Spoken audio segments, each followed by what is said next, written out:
Ako naman, kasi before, syempre, may mga issue sa akin dito. Bakit? Akala nyo, di nakarating sa akin. Hindi, ayun kasi, naiirita talaga kasi ako pag nang babackstab. Dami mo basa ni Jay. Totoo? Irritable na ako sa inyo. Pero naman, ayun nga, sana, if meron kayo nakikitang problem sa akin or what, na nakikita niyong mali sa akin, diretso na lang sa akin, hindi yung papakalatin niyo pa dito, chichikan niyo pa sa mga tao.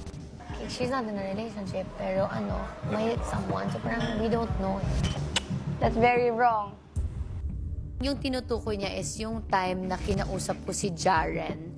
Just be cautious. With me and Fiang. Magalit mo kayo sa akin? Wala. Bakit? Anong reason nung pang-backstab? Okay, so I just wanna say sorry and transparent din kay Ate Jazz. Kasi, ayun nga, simula nga nung narinig ko yung stories, nag-iba talaga yung tingin ko sa'yo, I swear. Hindi na parang ganun kataas yung respeto ko sa'yo simula nung narinig ko yun. Sa isip ko, paano ko pagtatanggol yung sarili ko? Pero yun, just wanna say sorry din.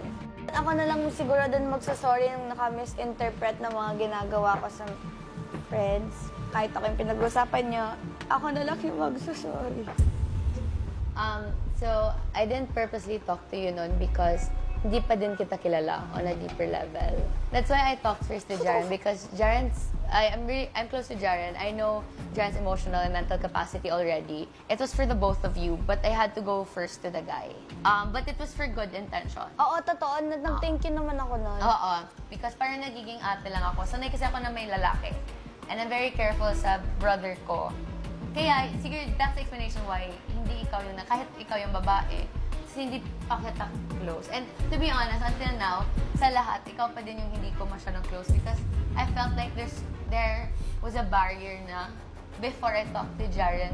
So yun, and ako din naman, I'm also waiting for you to open up because hindi naman ako mapilit na tao. Like, if you're not comfortable opening up to me, I'm fine with that. No matter how hard I try, if you're already close to me, like ayaw mo na, whatever I do na, kahit good intentions, bad na siya.